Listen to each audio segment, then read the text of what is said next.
22 minutos ang nakalabay sa alas 12 antak na sa kautuhon. Balik ka mga igala diri sa atuan tulumanon. Oras natin sa radyo natin FM News and Public Service Announcements inyong ubos nga lagad sa kaginan. Radyo natin Patrol numero 10 Jimmy Cataylo. Medyo kuan sa tagtingog ro no. Murag nikyot atong tingog ron mga sukid tig paminaw. Ayaw ko uging na nga dala ni tungod atong si Verbana. Amo ba to katong last bagyo nga nisulod sa Pilipinas? Kuan kanang dili kayo siya dugay nga nisulod sa Pilipinas. Igniagi ra ba?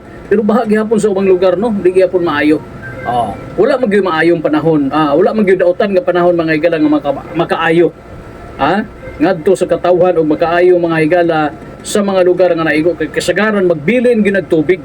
Although kining karon murag dali siya, no? I-compare nato ning maniagi nga kuan kanang dugay kayo. Daghan kayo ang mga problema mga suklindig paminaw. Manghinaot nga wala na ilaing mosunod kay letter V naman to. Di ba? Patapos na sa bulan sa Disyembre pero di man pwede nato nga i-anticipate nga wala gyud ang panahon kay katubi taw udet lagi. Disyembre 16 to. Tunga nga sa bulan sa Disyembre 15 ka adlaw na lang bago moabot ang 2021 na nalasa apil ang atong syudad mga higala nga daghan ang kadaot nga naigo na ini lakip na kabtangan panginabuhian o ang pipila ka mga miyembro sa pamilya sa uban natong mga kaigsunan. So kuan good maayo manghinaot nga na may uban sad nga daotang panahon nga paasa namang naay pag-asa nga gabantay gamonitor mo atong gisaligan napoy paasa nga kanabang moingon nga hala uban na makwit na unya wala di maabot wala di hinar na kayo nilihis sa iyang direksyon based sa projection mga higala sa ato ang mga eksperto kaya di ba kay mayon man na sila nga okay diri napita maigo diri napita mo mga barangay maigo mo mga syudad nga maigo pero kung dili hapakon og amihan no kung hapakon og laing daot nga hangin mo posible nga mo paubos pwedeng mo pasaka so dili siya kuan gyud kanang accurate no mo nagiingon nila nga pwedeng mausab ang lagay ng panahon ampo lang ta nga wala na mga lain pagsunod mga sugintig paminaw pero ang laing bahin doon na may arrest warrant kini mo sakto no murag dalang surrender o kuan kanang pag kuan kanang gituyo gyud ex-official ba sa ex-DPWH official usa sa mga nasangatan og kining warrant of arrest mga higala or arrest warrant kani abot mga sugid tig paminaw sa Sandigang Bayan mga kaigsunan. Si kanhe DPWH Mimarupa official nga diin ni kuan gyud no ni pakita di pare suban nga gipangita kani siya larga gyud lupad gyud mga igalasakay gyud ang eroplano pag abot sa Terminal 3 na iya kaganina no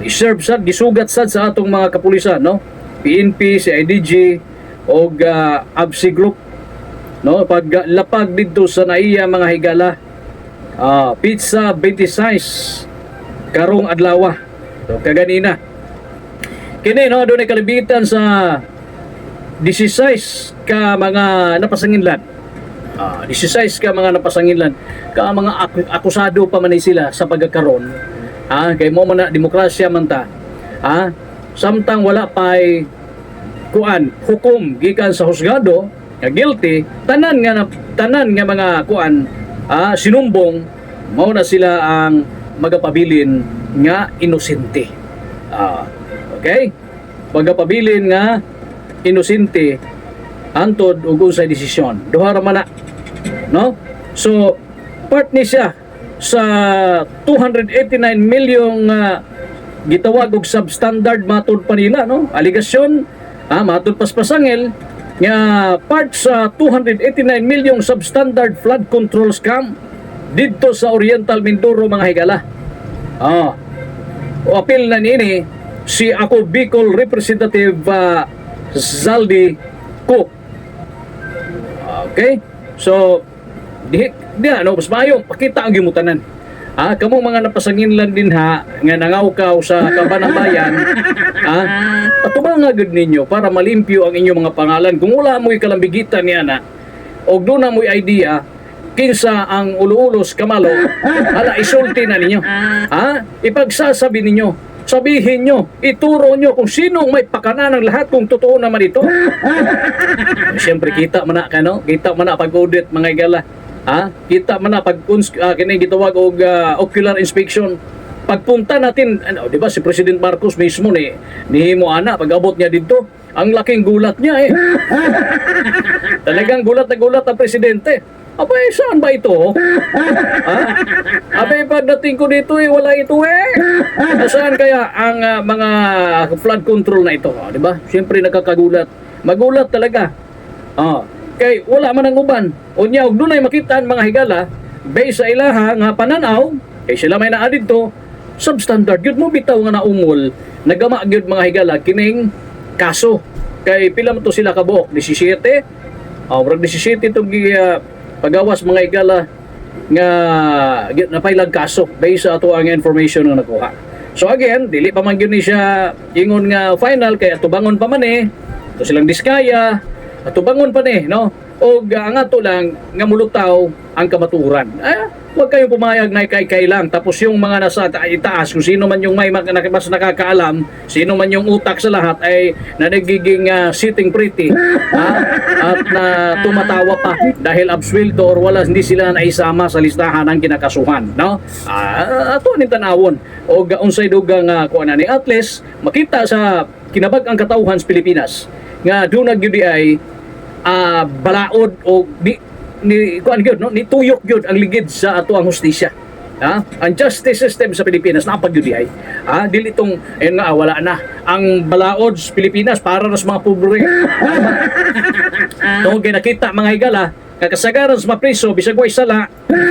Di ba mayon nga ay wala na pasangin lang raman ko. Wa man ko'y kwarta paggawa sa warrant wala priso. Di na pagkukuha og abogado. Wala ta lang kung kanusaan ni hearing So masakyan na to ang giingon nila nga ang kaso kuno kini kunong balaod para ras mga dato dili po tanan napagyud napay tango ang atong hustisya mga higala kunya ni salig sa taana baso na laman nga karon mga panahon na ining issue karon issue ba sa korupsyon sa flood control mulutaw ang tinuod. Di ba? Og manubag o kinsa ang angay manubag. Mao na. Kita di pa man ta pwedeng mo pagawas og atong kaugalingon nga kay ato ang unahan na may abog na may husgado. So ilan na din sa mga ahensya nga nag-iimbestiga ni.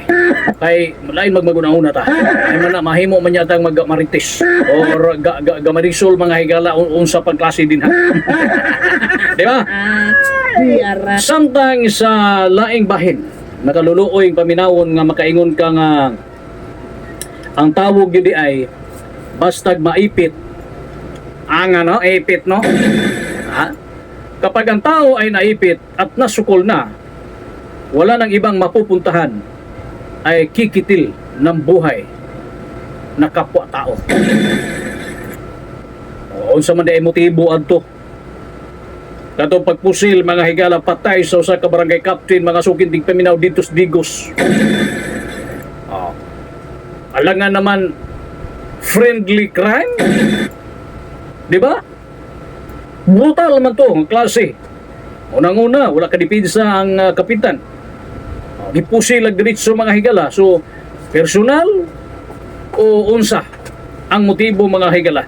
Ato nangatangan o kung salay mga dugang resulta sa investigasyon sa atong mga kapulisan dito dapita, basta ang ato ang nabalaan, ang atong na hinumduman nga dunay kasos pagpamusil mga sugin di paminaw dito sa Digos sa laman tong lugar mga higala Digos 3 de Mayo. Kita man ko sa video while live ang inosenteng kapitan mga higala paka ning sunod-sunod nga mga buto mga sugid paminaw siya dai mo target niya to Barangay Captain of Barangay 3 de Mayo, Digos City, Davao del Sur nga gipusil patay mga sugid paminaw samtang live, ha? Ongoing gyud ang live niya.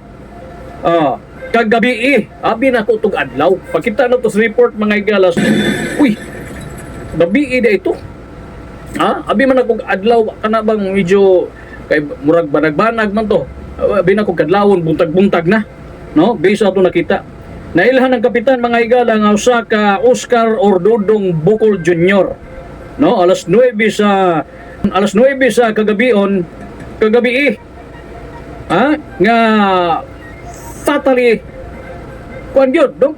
Kaning pusil gyud dili kay basta-basta ra nga kuan daghan kay buto mga sugidik namin ano nga nakakita sa dang uban sa video no.